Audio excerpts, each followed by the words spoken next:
Certains, en revanche, vont vivre cette soirée du réveillon sans boire d'alcool, et oui.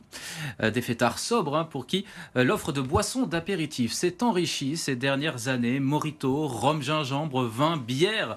Autant de possibilités de trinquer avec le goût, mais sans l'alcool. Théo Bassiliana avec Anne Boisis et Victor Labbé.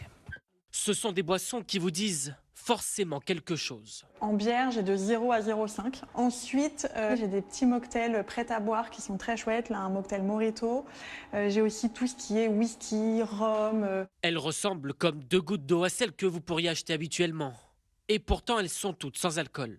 L'idée, c'est un peu d'ouvrir le champ des saveurs et de faire des accords avec des plats. C'est vraiment de continuer à se faire plaisir dans la convivialité avec de la qualité. Et la demande ne manque pas avec autant de clients que de raisons d'acheter du sans-alcool. On voulait quand même avoir des boissons de fête, marquer le coup un petit peu. Et donc c'est bien aussi d'avoir des boissons qui sont sans alcool, mais qui sont aussi des boissons pour les adultes. Alors moi j'ai des contraintes de santé, donc en fait ça réduit vraiment toujours le champ des possibles. Un concept largement encouragé par la sécurité routière en période de fête. Elle donne des chiffres alarmants. Un quart d'entre vous allez prendre la voiture ce soir après le réveillon.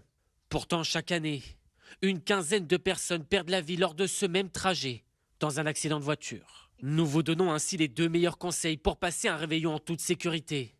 Dormir sur place ou bien privilégier du sans-alcool pour une fête au minimum tout aussi folle et finalement encore plus sereine.